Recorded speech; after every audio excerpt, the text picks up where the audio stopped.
across all the team cohorts so that you all can download that. Once you have downloaded that link, you will need to go into the file section of PowerPoint. And then you're going to go all the way down here to the bottom where it says Options. And click on Add-ins. And this should say COM Add-ins, and hit Go. And when you do, you're going to see the presentation translator. Again, you have to download that first from the internet. But once you've done that, you just simply click this on and hit OK. And I'll show you that one more time because that is a little bit confusing. So first off, you're going to go into, after you've downloaded the link, you're going to go to File, to Options, go to Add-ins, make sure this says COM Add-ins here, and hit Go, and make sure the presenter translator is clicked on and hit OK. And when you do that, inside of the slideshow portion of the ribbon, you're going to get this start and stop subtitles. Also, as much as it's really important to have good internet, it is also really important to do this work ahead of time. This is kind of like some of the things that Tiffany was talking about inside of OneNote. This is not a tool that you just all of a sudden try to wing it and make it work, because when it actually builds the translation for the very first time, it can take anywhere between 5 to 10 minutes to build that translation before it allows you to present. And so you can imagine if you do that right at the front side of your class and you go to launch it and you have to now wait 5 or 10 minutes and you hope that the internet's running well that day, that can be really advantageous to a really big problem. So do make sure that before you run this subtitle tool that you do it ahead of time. And so when I do activate it, it's already activated, so it won't allow me to do it again. It will give me a dialog box that's going to ask me which audio device I'm using. So I'm using my headset right now. It will also ask me which subtitles do I want to put on the screen. So I have the ability, as you can see here, I just have English running, but I could choose any one of 70 to 80 different languages and put that there. As much as this lives inside of the desktop tool, this now also lives in the online version of PowerPoint as well. And so here I've went to portal.office.com and into Office 365 at DC Public Schools, and I've gone ahead and uploaded the same PowerPoint deck. And if you go over here into the view portion of the ribbon, you will see this little check mark where you can go ahead and choose subtitles and choose those settings, and you can actually run a whole entire PowerPoint presentation online and do the very same thing. So just a really fantastic and cool tool, and one that I enjoy and appreciate showing everybody. So we're going to talk about accessibility tools, like I said, both inside of Office 365 and also inside of Windows 10. We are also going to touch a little bit about some of the different mobile apps, and we're going to mainly focus on Translator, Office Lens, OneNote, Seeing AI, and Word. All of these are relevant across all devices except for my friend Seeing AI. Seeing AI is an app that is built only for iOS, so if you have an Apple device, this app is for you. But all the other apps can be used across devices, whether you have an Android device, an Apple device, or a Windows device, and we'll definitely take a look at what all that looks like. And so, what's the big deal and why is this important? And I think all of us could say that we really don't know, the students inside of our classrooms. Maybe we know about IEPs, maybe we don't, and maybe things have changed within those students. Same thing happens with professionals. You don't know about professionals that you're dealing with and what they're dealing with. And so you can see here just a list of some of these different independent learning disabilities and things like that. So learning, visual, hearing, mobility, neurodiversity, as well as mental health. And this is really, really something that I connect with, I'm very passionate about. And I'll tell you a little bit about my story. So I grew up with a learning disability. And so when I was in second grade, I was diagnosed with a learning disability in both reading and math. And for whatever reason, back in that day, they told both myself and my parents, he has this learning disability, he's going to struggle throughout school, and there's a very strong possibility that he will not go to college. I have no idea why on earth he would ever tell a second grader and his parents that, but they thought that that was a good way to go. But thankfully, I had a wonderful, supportive family, and I was also very much that person who took that and said, okay, challenge accepted. And so I do have a degree. I have a degree in forestry, and have struggled with reading and writing and math my whole entire life. But these are really relevant and really important to me. And I think you're going to find that the same thing holds true to you and your students in your classrooms. The other cool thing is they're free. So a lot of these tools are free. A lot of them are built in. So Microsoft as a whole takes this very, very passionate as well. Our CEO has a son who has cerebral palsy and also a daughter who has a learning disability. So it is really important to him, and he has pushed out that culture and message to the rest of us to make sure that this happens everywhere inside of Microsoft. Even things like gaming and Xbox, a lot of these tools are built into that. And the great thing is they are non-stigmatizing. So they are for everyone. Even if you don't have a disability, I think you will find that some of these tools can be really a lifesaver. And I look at things like dictation and the immersive reader, especially when I've done a 4 to 8 hour presentation, my brain is fried. But sometimes I have to dictate an email, or sometimes I have to read a document. And it's great to know that I have the ability to use some of those tools to really just save my eyeballs because they are exhausted. And so we'll take a look at what those look like. So again, here are the things that we're going to cover inside of accessibility: creating accessible content, talking about inclusive reading, writing, math, and communication, as well as we'll touch on a couple inclusive apps as well. So we'll kind of kick off things with reading. But before we get into that and some of the accessibility tools that are built in, I also want to make you very aware of the Microsoft Disabilities Answers Desk. And again, I'll include this in some of the resources. There is a whole basically answers desk that is geared towards folks with disabilities. And this is an amazing tool. This is a tool that I've actually used personally, where I was having some challenges using this subtitle tool here inside of PowerPoint.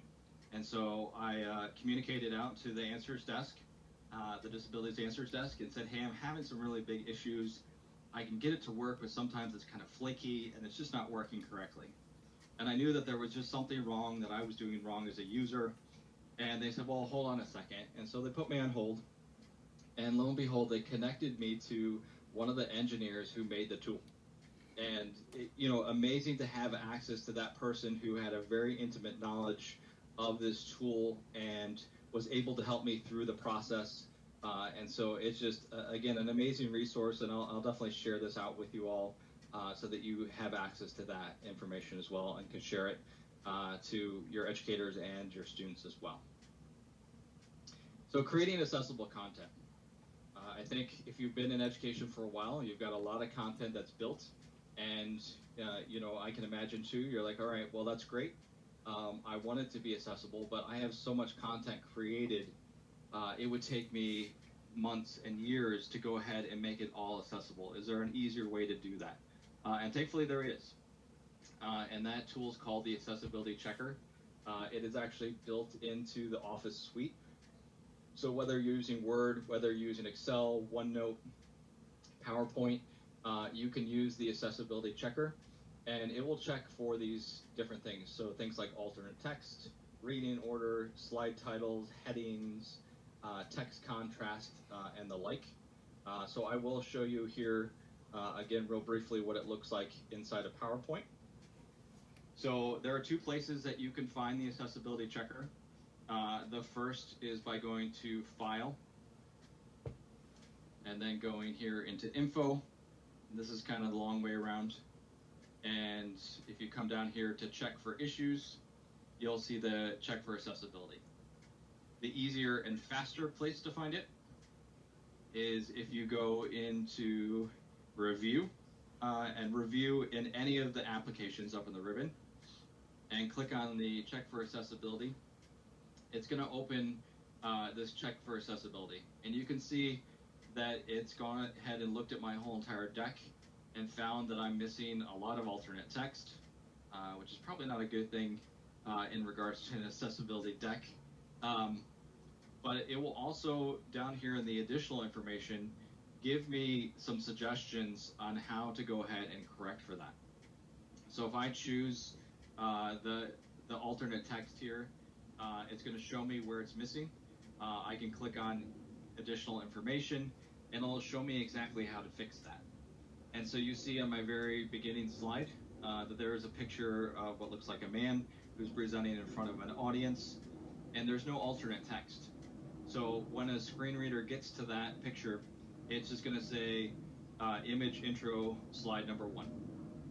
And so you can imagine if you're somebody that's visually impaired, that's really, really frustrating because you want to know what's in that picture. And so what I can do is right-click on this picture and go down to edit alternate text, and it will now allow me to add alternate text, and I'll say man presenting on stage in front of audience. So now when that screen reader gets to the picture, it's going to say man presenting on stage in front of an audience. And so for that person that's visually impaired using that screen reader, that becomes accessible, and now they know exactly what is in there. And so that's just a really quick and easy way that can navigate you through how to make all of your documentation accessible. And this very much lives inside of Word, Excel, PowerPoint, OneNote. So definitely take a look at that. And it also lives in the online applications as well. So definitely look into using that. So the first one that we're going to talk about is inclusive reading. And the tool that I like to showcase using the inclusive reading is inside of OneNote. Tiffany and I are gigundous fans of OneNote, and so we love this tool a lot. So if hopefully you found a lot of value in her part of the presentation around OneNote. But the immersive reader that's built into OneNote, also into Word, actually started in a hackathon back in 2015. We're actually a couple weeks away from 2020's hackathon. And what it is it's, think of kind of like a think tank across all of Microsoft. And so it's a think tank competition across all of Microsoft where basically we all get together on different teams and we try to solve different problems. And one of the problems that they tried to solve was the ability to enter in a screen reader. And so they created this immersive reader for OneNote. It turned out that it won the hackathon back in 2015, and we've put it in a lot of our tools inside of Microsoft. So just a really kind of cool story how it got started. And so I'll go ahead and show you what the immersive reader looks like inside of OneNote, and we'll go ahead and pop that open here.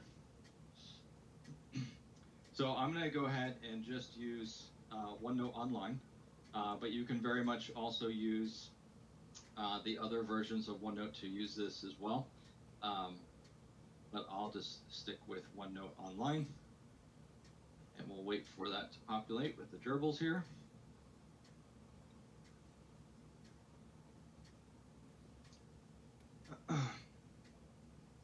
And so what this is going to do whenever this gets around to populating here is basically turn my notebook into a screen reader. So let me see if I can find a better example. Actually, I think this math example might be, yeah, we'll go ahead and use this. So this is a math example that I used last week. And if I navigate over to the View tab and click on the immersive reader, what it's going to do now is turn my OneNote notebook page into a screen reader. And so you see down here at the bottom that I have the ability to play and have my screen read aloud to me. as much as this lives inside of OneNote, this also very much lives inside of Word. So when I get into the Word example, I'll also show you where that is. It lives inside of the desktop app inside of Word, but also very much lives in the online app as well. So I can go ahead and play and have that read aloud to me. If I click on this little setup feature here, it allows me to change the speed of the voice that's being read aloud. So I can speed that up and slow that down, as well as change that from a male to a female voice. And there are 3 tabs up here in your upper right as well. And so there are some pretty amazing features up here in the upper right. And if you click on the first one, it's going to allow me to change my text size. Also allows me to increase or decrease spacing, and also change font and background color. So if I wanted that white was a little bit distracting and I wanted to add a softer blue, I could go ahead and do that. And the nice thing about these changes is it's actually not changing anything inside of OneNote. It is only changing things here on the screen for me and my personal consumption. So it's great that I can continue to make these edits and not worry about changing the Word document or changing the OneNote notebook page and things like that. So I have the ability to go ahead and look at that. If I navigate over here into my middle tab, it's probably not going to be too exciting because we are using a math example here. But what this is doing, and we can see just a little bit because I don't have a lot of words on my screen, but it is highlighting all the different parts of speech. So I'm able to add syllables here on my screen. I'm also able to highlight all the nouns, the verbs, the adjectives, and the adverbs, as well as show labels. So that we see, unfortunately, the only ones that I'm representing are 2 nouns, Microsoft and Forms. But if I did have verbs and adjectives and adverbs, it would go ahead and highlight those, color code those, and also label those. So that's pretty cool as well. If you navigate over to this 3rd tab here, I have a couple other features here. So one of those is line focus. So if I do have somebody that is dyslexic or dysgraphic, or all the words on my screen are really distracting, I can actually turn line focus onto 1 or even 3 different lines and really narrow down the focus of what is being read aloud or what they're reading themselves. So you can go ahead and activate that with line focus. Also, you have the ability to use the picture dictionary. So provided that I'm connected to the internet, I can toggle on the picture dictionary, and if I click on a word here, I have the ability to go and see that word in a picture view, as well as have that word read aloud to me as well. So I can go ahead and highlight that. Like I said, in order for that to work, you do need to make sure that you're connected to the internet. And then lastly, I have the ability to translate. So if I wanted to, let's say, translate to Chinese, I can do that by word. So if I wanted the word form to be translated into Chinese, I simply toggle on by word. I select on forms, and you see the word forms in English and can have that read in English. And then I can also have it read, and I see it here spelled out for me inside of Chinese as well. So you have the ability to do that translation, or I can have the whole entire document translated. So if I toggle that on, it will go ahead and turn my whole entire screen into Chinese. Again, this is not probably a really great example because I don't have a lot of words on the screen. So when I toggle into Chinese, it only translated Microsoft and Forms into Chinese. But again, this only affects the screen reader. And if I hit play now down here, as it's reading the screen, it's actually going to read the screen into me aloud inside of Chinese.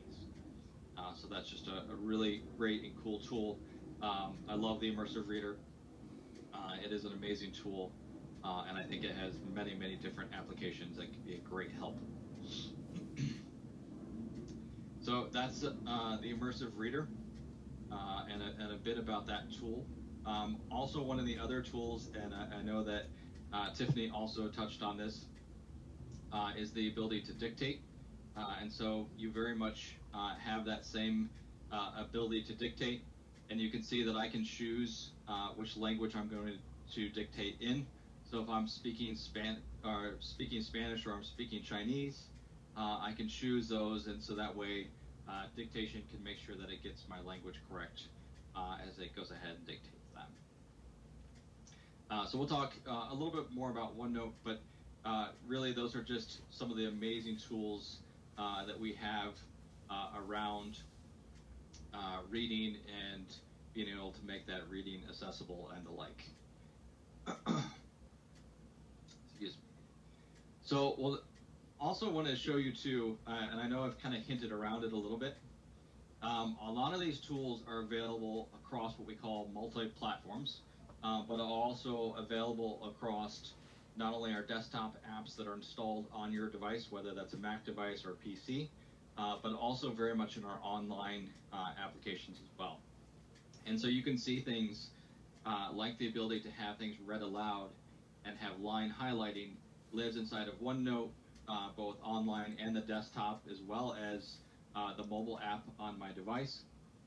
I can use it on iOS or Mac, or I can use it in Word across the platform here. Also lives in Outlook, and also lives inside of Teams. So we did talk a little bit last week about Teams and having things read aloud and translated inside of my cohort. And so you do have the ability to do that. Also inside of Flipgrid, and we'll talk a little bit about Office Lens as well. But you can see inside of this grid that a lot of our tools are across many different platforms, across pretty much all the applications that we have, both in the installed desktop apps as well as the online apps as well. But wait, there's more. And so what else can we find the Immersive Reader in? And so the Immersive Reader also very much lives inside of Microsoft Forms. So we talked about Forms last week. And so as you create that form, you'll recall that we had the ability to choose a language to put that form in. But we also, when people go to view and fill out your form, there's a little icon here that looks like a book with a little speaker, and that allows it to be read aloud to you. So this very much also lives inside of Forms, and also lives inside of some third-party apps. You know, so things like applications put out by Follett or things put out by Oxford and University Press. We use a device called Obot, which is a talking coding robot, and the Immersive Reader also lives inside of that application. And so you can see there are a handful of education tools that have our Immersive Reader built into them.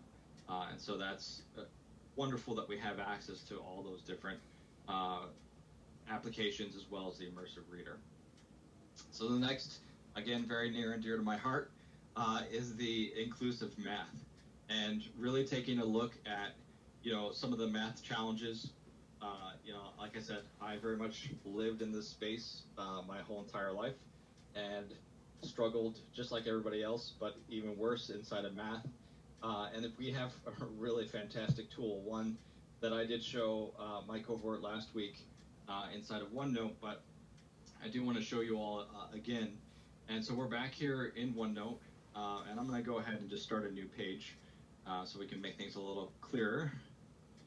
And I'll just label this just for grins.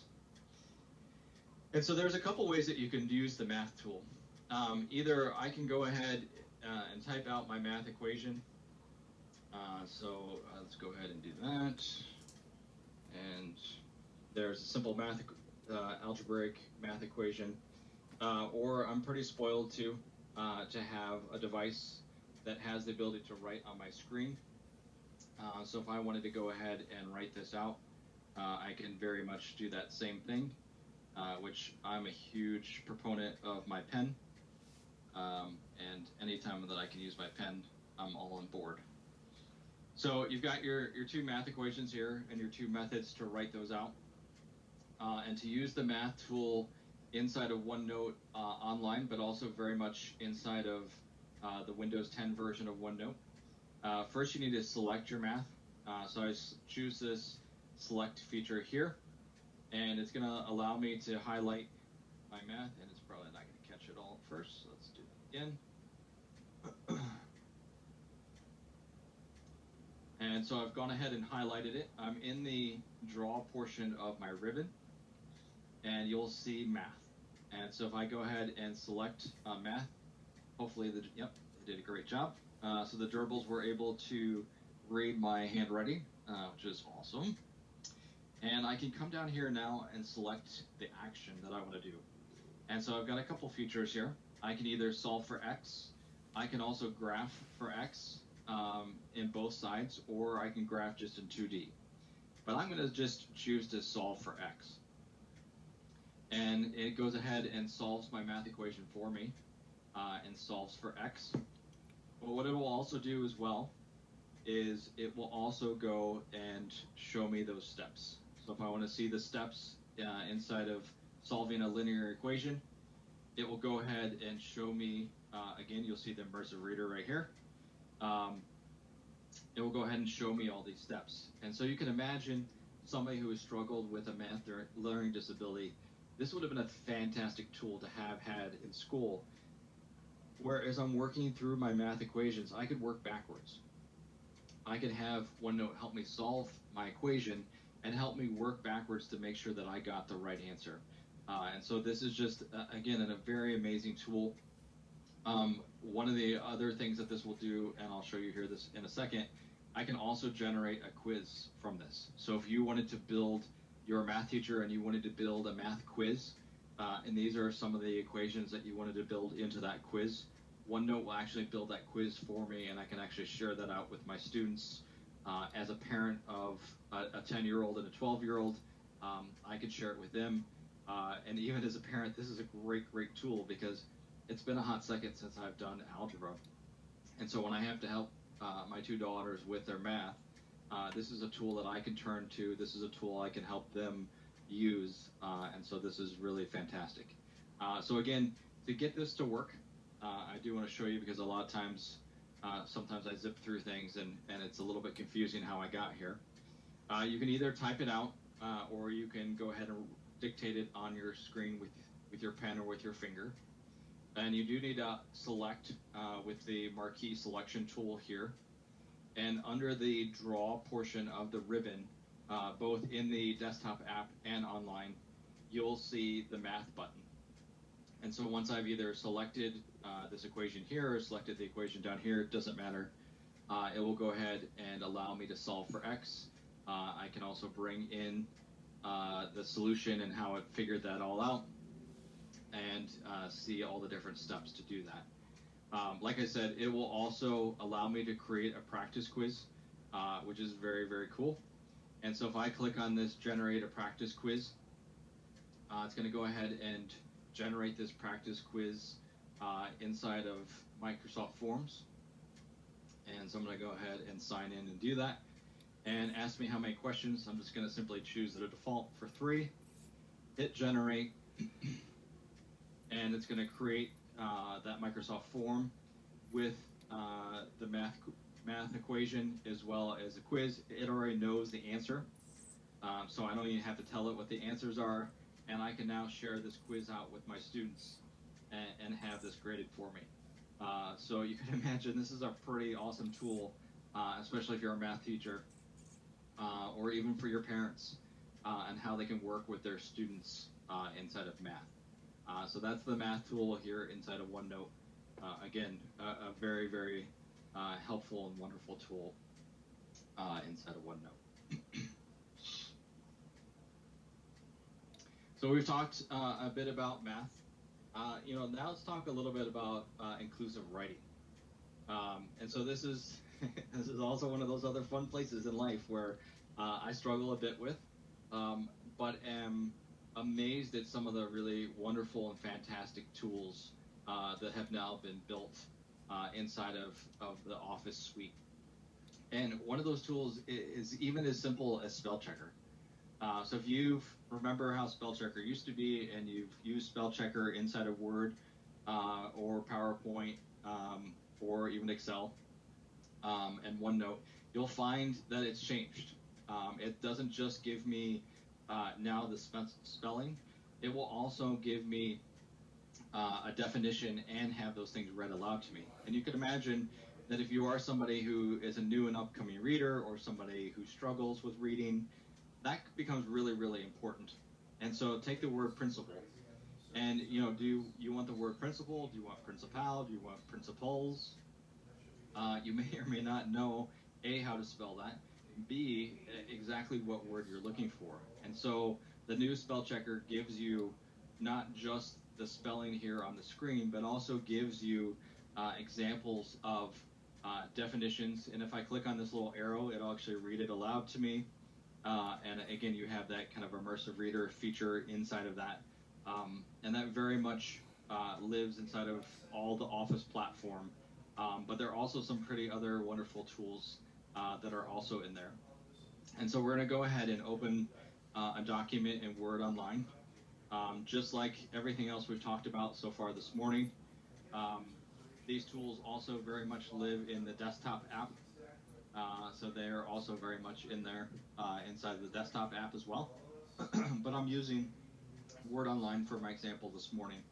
And so you see that I have a document here. It has a couple errors built into it. And so as we could see in my slideshow, if I go ahead and click on the word, it's going to go ahead and give me some suggestions on which word I'm looking for, and give me some spellings and some suggestions around that.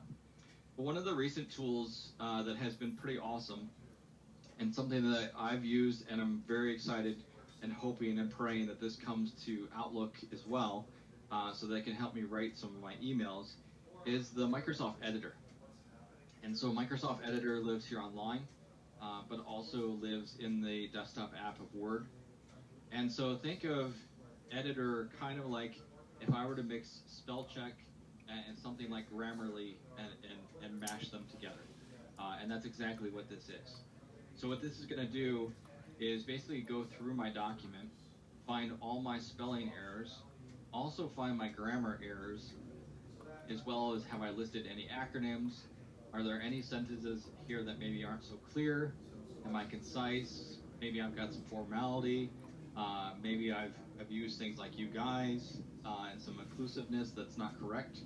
And it will go ahead and correct my whole entire document. It will also even give me kind of some stats for my document and allow me to correct. So if I click on spelling, it will walk me through all of the different words that I'm trying to spell.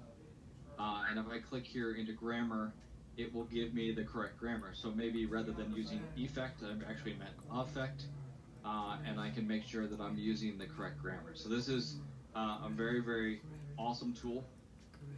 This is also a tool that also lives inside of our new Edge browser. So if you are using a PC, Edge is kind of the new Internet Explorer. And so if you look down here in my tray, it kind of looks like this circle that's blue to green, and that is the new Edge browser. And so what I've done is I've downloaded one of the add-on extensions, which is the Microsoft Editor. So anytime that I'm here in my browser, it allows me to take advantage of this editor. So not only can I use this in Word, both online and Word in my desktop app, but I can use it in anywhere that I'm here online. So if I'm writing an email using Outlook Online, or if I'm using even something like social media, like I'm putting a LinkedIn post and I'm writing that, the editor is actually correcting my grammar, correcting my spelling, and allowing me to make those corrections. And so again, somebody who has struggled with this for my whole life, this is just an amazing tool to help me streamline and help me get out my content and make sure that it's understandable, make sure it's clear, make sure it's grammatically correct, as well as my spelling's correct. So again, I would highly recommend playing around with Editor, introducing it to your students, because like I said, it is an amazing tool that lives inside of Word online, and also Word in the desktop app, and also lives very much inside of the new Edge browser as well. So that's a bit about kind of the inclusive writing portion of things. And like we said, it does give you the ability for the editor. One thing I didn't show you, but I can show you here real quick, is You also have the ability to dictate here directly in Word, like you can in OneNote. So you do have that ability. You also have the Immersive Reader built into all the different platforms of Word, and that editing feature using Microsoft Editor. So you have that ability to go ahead and do that. And like I said, that editor is looking for things like age, gender bias, disability bias, culture bias, some slurs, and mental health biases, as well as making corrections for those. And so that becomes very, very useful. The other thing that's really great as well, and helps with writing, is what we call the predictive keyboard. And so think of the predictive keyboard kind of like when you're typing a text message in your mobile device, and across the top it's telling you what it thinks that you're trying to spell. I can actually turn that on in the Windows 10 environment by going to the little gear in the Start menu and going here into Settings, and then just typing up in the search predictive text. And it will basically give me that predictive text on my screen. But also that lives here inside of Windows 10 as well is the ease of access panel.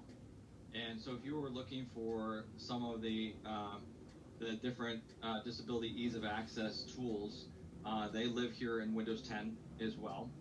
And so there are things like Narrator, there are things like a magnifier, which will magnify either my whole entire screen or allows me a magnifying glass that I can hover and put in different areas of my screen.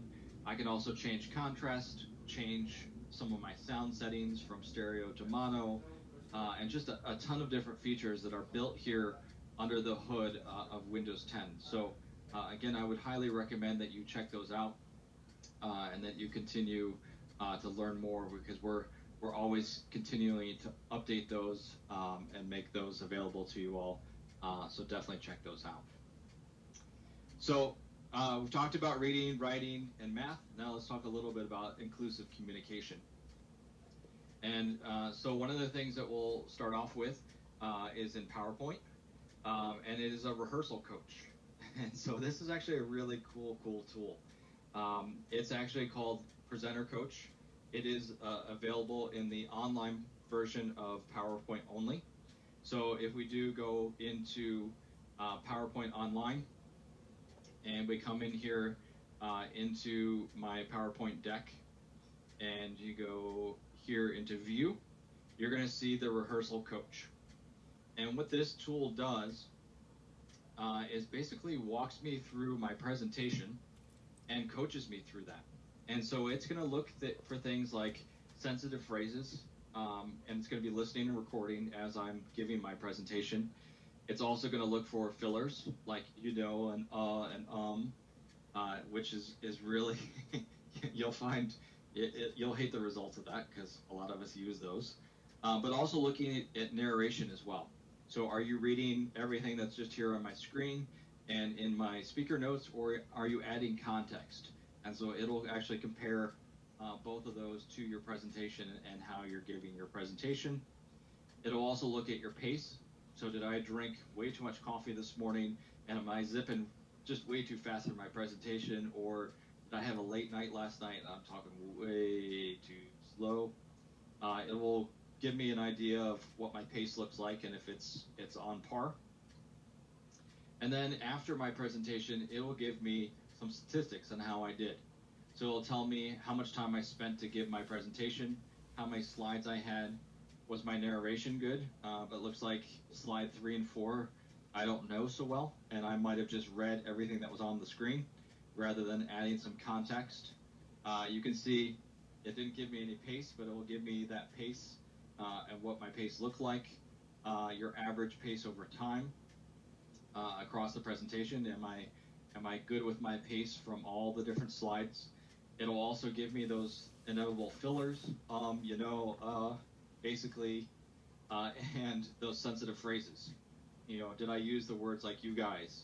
And it will give me some suggestions on better words to use. So this is a really fantastic tool, especially as you're challenging your students to give presentations. Whether they have a disability or not, this is just an all-up really great tool to help them hone their presentation skills. and is a professional, and it's something they're going to use no matter what field they go into. So just a really great resource to look at those.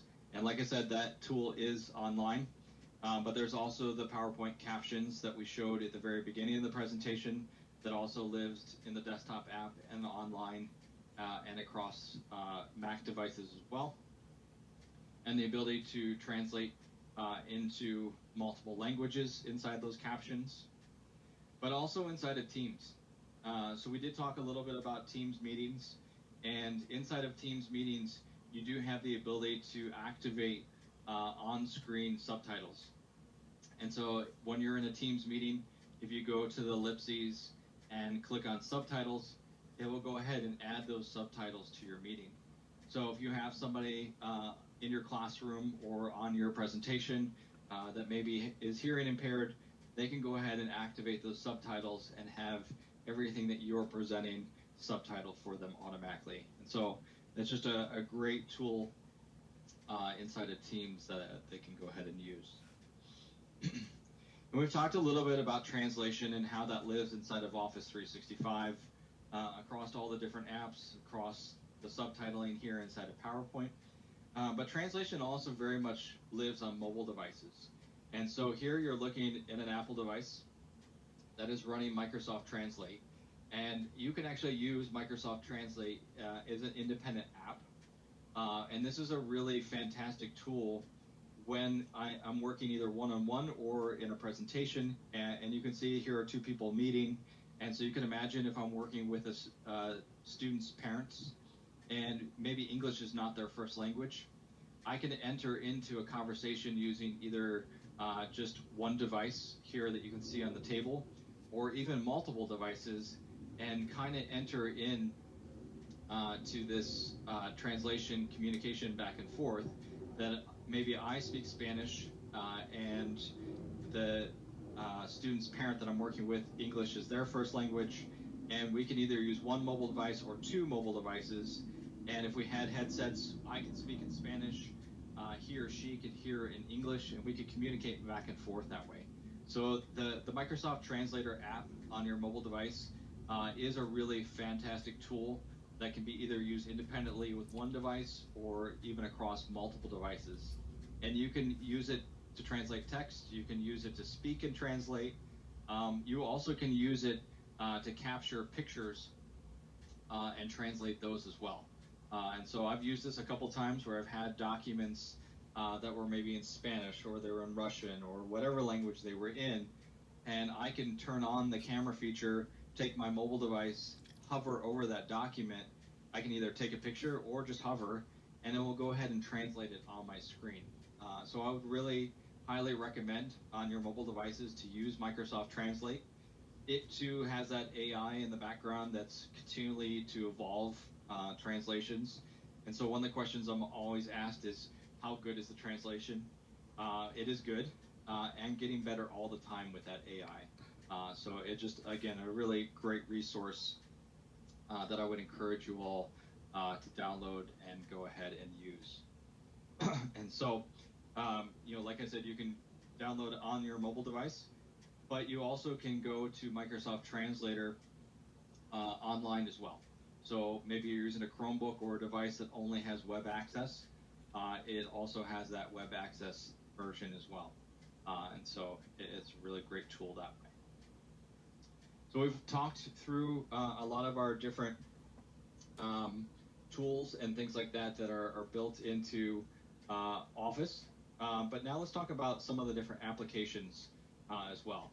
And so one of my all-time favorite applications is that of Office Lens. And so my slide will advance here. Here we go.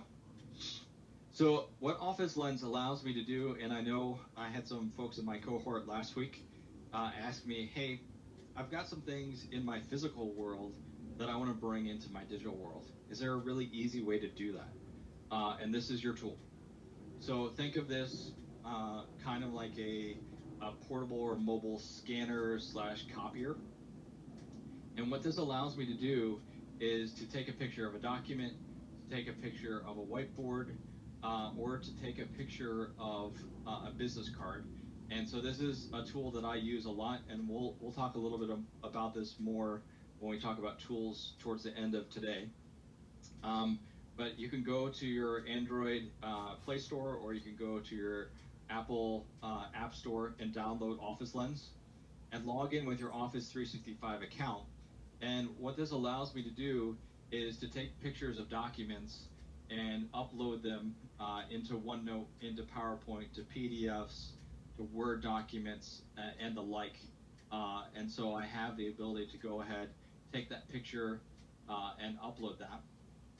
Also built into this tool, just like we've talked about with all the other tools, is also the ability to use the immersive reader. And so the immersive reader is also built into OneNote. And so you can see that it'll allow you to take a picture. And then as I take a picture, it allows me to also choose the immersive reader and have that picture read aloud to me. So the immersive reader, again, very much built here into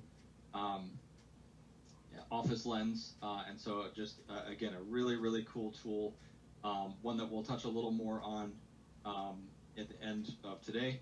But go ahead and download that, and I would encourage you to do that.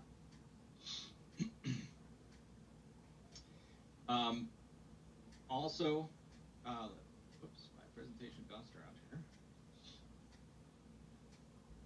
So another app, and again, this is one of those apps that is just for my Apple friends. So my friends that have Apple devices, which I have an iPhone as well. And you can download this from the Apple App Store. It is an app called Seeing AI. And believe it or not, this was a Microsoft app that is only available to Apple. For my Android users, we are hoping and praying that it comes to Android as well. But what this allows me to do is put things in my physical world and make them audible. And so I can take and read text in real time on documents, even if I've handwritten those documents. It will also recognize people. And so if I have people saved as my favorite contacts, it will recognize my family and say, your daughter, Brooke. But if I don't have those people saved, it will, if I hold it up to her, it'll say, girl, smiling, age 10. And so it'll verbally read that aloud to me. It will also recognize scenes. So if my kids are in the backyard and I take a picture or use the Seeing AI app for that, and they're playing with my dog in the backyard, it'll say kids playing outside with dog, and recognize that. It'll read documents, but it will also read the ability to read codes from labels on cans and things. So if I had a can of soup and took a picture of that, it would read that and say, and go online and say that this is tomato soup. If you want the recipe for tomato soup, it'll also read that aloud, and also recognizes currency and light versus darkness and things of that nature. So it's a really cool app, one that is kind of fun to play around with, and one that I would recommend also downloading that app as well. So we've talked about a ton of different things around accessibility, and so a big chunk of this is really just learning how to use these tools, how to play around with them. They're definitely not something that you want to try and do off the cuff, but things that you'll find a million different applications for. And so I hope you've learned a lot, and I hope that you are intrigued and excited about learning more and how to move forward with that. So I do want to open up and see for my moderators if there are any questions that I can answer.